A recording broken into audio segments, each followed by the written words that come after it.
എനിക്ക് ഒരുപാട് ഇഷ്ടപ്പെട്ട ഒരു സംഗതിയാണ് ഇവർ തമ്മിലുള്ള ഒരു ഫ്രണ്ട്ഷിപ്പ് കോംബോ, അനീഷേട്ടനും ഷാനുക്കയും തമ്മിലുള്ള. ഇവർ തമ്മിൽ ഇങ്ങനെ ഭയങ്കരമായിട്ട് വളരെ എന്താ പറയുക, ഭയങ്കര ബോണ്ടിങ്ങാണ്. ഇവർ സംസാരിക്കുമ്പം പരസ്പരം ആ ഒരു ചിരിയും ഷാനുക്കയുടെ തമാശ കേട്ട് പൊട്ടിച്ചിരിക്കുന്ന അനീഷേട്ടനെ നമുക്ക് എപ്പോഴും പലപ്പോഴും നമുക്ക് കാണാൻ സാധിച്ചിട്ടുണ്ട്.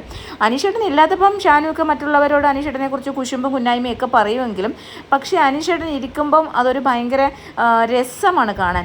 ഷാനുക്കയെ കുറിച്ചിട്ട് അനീഷേട്ടൻ ഒരു കാര്യം അന്ന് ഹോസ്പിറ്റലിൽ കിടന്ന സമയത്ത് ഇങ്ങനെ ആ ഒരു ഗാർഡൻ ഏരിയയിൽ ഇങ്ങനെ പറയുന്നുണ്ടായിരുന്നു രാവിലെ ഷാനവാസിൻ്റെ കാര്യം എന്തായി എന്നറിഞ്ഞില്ല.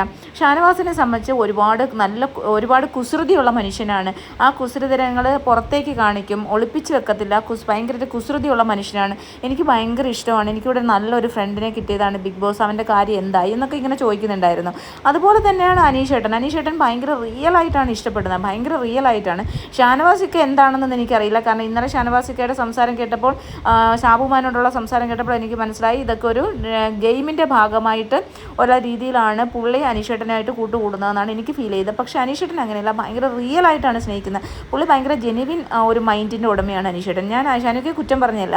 അപ്പോൾ ഇവർ തമ്മിലുള്ള ഒരു ബോണ്ടിങ് ആണ് ഇവിടെ ഞാൻ കാണുന്നത് കേട്ടോ. അപ്പോൾ എന്താണ് കാര്യമെന്നല്ലേ ഇവർ തമ്മിലിങ്ങനെ സംസാരിക്കുക, എടാ നിൻ്റെ സുപ്രഭാതം ഉണ്ടല്ലോ, നിൻ്റെ സുപ്രഭാതം ഉള്ളത് നീ ഇങ്ങനെ സുപ്രഭാതം ഇങ്ങനെ റിപ്പീറ്റ് ചെയ്ത് പറയുന്ന കാരണം ബിഗ് ബോസ് എന്ത് ചെയ്യുമെന്ന് അറിയുമ്പോൾ രാവിലെ പാട്ടിട്ടിട്ട് ഓടി രക്ഷപ്പെട്ട് കളയുമെന്ന്, പിന്നെ നിൻ്റെ സുപ്രഭാതം കേൾക്കണ്ടായല്ലോ എന്ന്. അനീഷേട്ടൻ ഇത് കേട്ടിട്ട് ഭയങ്കര പൊട്ടിച്ചിരിക്കുകയാണ്. അതിനുശേഷം എടാ അങ്ങോട്ട് നോക്കിയടാ അങ്ങോട്ട് നോക്കിയടാ. അപ്പം അങ്ങോട്ട് നോക്കി തരുമ്പോൾ എന്താണ് കാര്യമെന്നില്ലേ, അപ്പോൾ അവിടെ പിന്നെ പൈസയെക്കുറിച്ച് എണ്ണുന്നു. എനിക്ക് 10,000 കിട്ടിയില്ലല്ലോ, എനിക്ക് 3,000 കിട്ടിയില്ലല്ലോ, എനിക്ക് 2,000 കിട്ടിയില്ലല്ലോ എന്നും പറഞ്ഞാൽ പൈസയുടെ കാൽക്കുലേഷനാടാ, പൈസയുടെ കാൽക്കുലേഷൻ. അപ്പോൾ അത് ആദ്യം കാണിക്കുന്നത് നമ്മുടെ നെവിനെയാണ്. അപ്പോൾ നെവിന് കാശ് കിട്ടിയില്ലല്ലോ. അപ്പോൾ നെവിൻ ഇങ്ങനെ ആ ഒരു ഡിസപ്പോയിൻറ്റഡ് മൈൻഡിൽ ഇങ്ങനെ കിടക്കുവാണ്. എനിക്ക് കാശ് കിട്ടിയില്ല, എനിക്ക് കാശില്ല, നോക്കടാ എന്ന് പറയുവാണ്. അനീഷിട്ടം കിടന്നങ്ങ് ചിരിക്കുന്നു. കാരണം ഷാനവാസിക്കയുടെ ആ ഒരു സംസാരം, നർമ്മം കലർന്ന ഒരു ചിരി നല്ല രസമല്ല, ചിരിച്ച് ഇങ്ങനെ സംസാരിക്കുന്ന കാണാൻ. അപ്പോൾ അത് കാണുമ്പോൾ ഭയങ്കര ഒരു രസമാണ് നമുക്ക്. അവർ തമ്മിലുള്ള ഒരു കോൺവേഴ്സേഷൻ ഭയങ്കര രസമാണ് കേട്ടോ, ഭയങ്കര രസമാണ്. ഇപ്പോൾ ഈ വയ്യാതിന് ശേഷം പിന്നെ അനീഷേട്ടൻ ഒന്നും ഒച്ചത്തിൽ സംസാരിക്കില്ല, കുറച്ചൊന്ന് സ്വതവേ ഒന്ന് സമാധാനപ്പെടുത്തി കൂളാവെന്ന് പറഞ്ഞിട്ടാണ് ഷാനവാസിക്കയോട് സംസാരിക്കാറ്.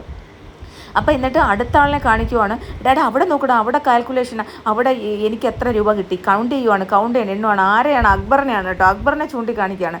ഡാ അവിടെ നോക്ക്, അവിടെ ഈ പിന്നെ എനിക്ക് എത്ര രൂപ കിട്ടി, എനിക്ക് 10,000 15,000 ഇങ്ങനെ കണക്കൂട്ടാന്ന് പറഞ്ഞിട്ട് ഭയങ്കര രസമുണ്ടായിരുന്നു. സത്യം പറഞ്ഞു കഴിഞ്ഞാൽ നമ്മൾ പിന്നെ അനീഷേട്ടൻ ചിരിച്ചു മറിയുന്നതിനോട് നമ്മളും ചിരിച്ചു മറിഞ്ഞു. കാരണം ആ ഒരു മൊമെൻ്റ് എന്ന് പറയുന്നത് നമുക്കത് ഭയങ്കരമായിട്ട് എക്സ്പ്ലെയിൻ ചെയ്യാൻ പറ്റാത്തത്ര ഒരു മൊമെൻ്റ് ആയിരുന്നു. എനിക്കൊരു വോയിസ് ഇടാൻ പറ്റൂലല്ലോ. അതുകൊണ്ടാണ് നമ്മൾ ഈ ഒരു പിക്സ് വെച്ചിട്ട് ഞാൻ എൻ്റെ സ്വതമേ ശൈലിയിൽ ഇങ്ങനെ കിടന്ന് ചിരിച്ച് സംസാരിക്കുന്നത്. അടുത്ത ആളിനെ ആരാ കാണിച്ചു കഴിഞ്ഞാൽ നമ്മുടെ അനുമോളാണ് അവിടെ കേട്ടോ. അനുമോളെ ഇങ്ങനെ കാണിക്കണം. ഇതിൽ അവിടെ ഒരാൾ ഒറ്റയ്ക്കിരുന്ന് ആലോചിക്കുന്നു, എത്ര രൂപ ഇനി നേടണം, എത്ര രൂപ കിട്ടാൻ സാധ്യതയുണ്ടെന്ന്, എത്ര രൂപ നേടണമെന്ന്. അവിടെ ഒരാൾ നോക്കടാ എന്ന് പറയുകയാണ്. അപ്പം അങ്ങോട്ട് നോക്കുമ്പോൾ നമ്മൾ പിന്നെ അവിടെ നമ്മുടെ അനുമോളെ കാണിക്കുന്നുണ്ട്. അപ്പം അനുമോളെ ചൂണ്ടിക്കാണിച്ചിട്ട് പറയുന്ന അനുമോൾ ആലോചിക്കുകയാണ്, എത്ര രൂപ കിട്ടണം, എനിക്കിപ്പോൾ എത്ര രൂപ കിട്ടിയെന്ന്. ഭയങ്കര രസമുണ്ടായിരുന്നു. കുറച്ച് നേരമായി കേട്ടോ. മഞ്ഞ സോഫയിൽ കിടന്ന് ഇവർ രണ്ടുപേരും തമ്മിലുള്ളൊരു കോൺവെർസേഷനാണ്.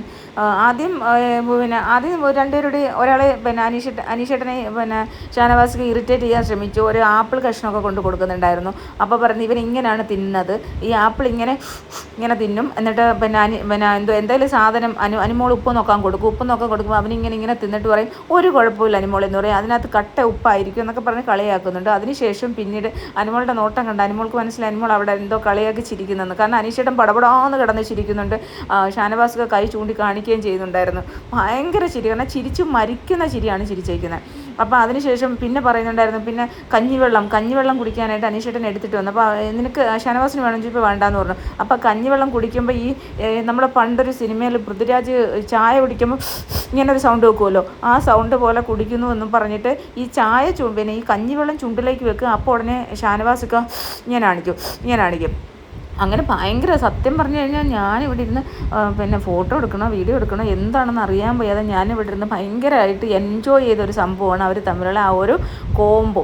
അവർ പോലും അറിയാതൊരു കോംബോ വന്നത്. പക്ഷേ നമ്മൾ പ്രേക്ഷകർക്ക് അത് ഭയങ്കരമായിട്ട് ഇഷ്ടപ്പെടുന്നു. അനീഷേട്ടനെ സംബന്ധിച്ച് അത് ഭയങ്കര റിയലാണ്, ഭയങ്കര ജെന്യുവിനാണ് പുള്ളി ഭയങ്കര ജെന്യുവിൻ എന്ന് പറയാൻ നമുക്കത് എത്രമാത്രം ജെന്യുവിനാണെന്ന് നമുക്ക് അദ്ദേഹത്തിൻ്റെ ചിരി കാണുമ്പോൾ അറിയാം. പിന്നെ ഷാനവാസിക്ക എന്ന് പറഞ്ഞാൽ പുള്ളി ആ ഒരു ചിരിപ്പിക്കാൻ വേണ്ടിയിട്ട് ഇവനെ ചിരിപ്പിക്കണം, ഇവനെ ചിരിപ്പിക്കണം എന്നുള്ള ഒരൊറ്റ ലക്ഷ്യത്തോട് കൂടിയിട്ടാണ് അങ്ങനെ ആ ഒരു വർത്തമാനം പറയുന്നത്. പുള്ളി കുറച്ച് എക്സാഗ്രേറ്റ് ചെയ്ത് ഓരോ കാര്യങ്ങൾ പറയുമല്ലോ, എക്സാഗ്രേറ്റ് ചെയ്ത് പറയുമ്പോഴേ അതിനൊരു ഇത് കാണത്തുള്ളൂ. പക്ഷേ പാവപ്പെട്ട ഒരു മനുഷ്യനെന്ന് പറഞ്ഞാൽ അയാളങ്ങ് ചിരിച്ചു മരിക്കുകയാണ്. അല്ലെ, ഗ്രാമത്തിൻ്റെ നിഷ്കളങ്കത, ഇന്നസെൻസി ഒക്കെ പറയത്തില്ലേ, ആ ഇന്നസെൻസി പോലെ നമ്മൾ എന്തെങ്കിലും പറയുമ്പോൾ പടപടാന്ന് കിടന്ന് ചിരിക്കുന്ന, എനിക്ക് അനുമോളും അങ്ങനെ ചിരിക്കുന്നത് ഞാൻ പലതവണ കണ്ടിട്ടുണ്ട്. ഭയങ്കര പടപടാന്ന് കിടന്ന് ചിരിക്കും. പക്ഷേ അത് അവർക്ക് അതിനകത്തൊക്കെ ചിലപ്പോഴൊക്കെ എനിക്ക് ആർട്ടിഫിഷ്യലായിട്ട് തോന്നാറുണ്ട്. പക്ഷേ എന്നാലും അവൾ നന്നായിട്ട് ചിരിക്കുമെന്ന് തോന്നും. ചിരിക്കുകയും കരയുകയൊക്കെ ചെയ്യുന്നത് മനുഷ്യൻ്റെ ഇമോഷൻസാണ്. പക്ഷേ അനീഷേട്ടൻ്റെ ഭയങ്കര ഒരു ഇന്നസെൻസി ചിരിയാണ് ഗൈസ്. അപ്പോൾ എനിക്ക് ഈ വീഡിയോ ഇഷ്ടപ്പെട്ടതുകൊണ്ട് മാത്രമേ ഇടുക.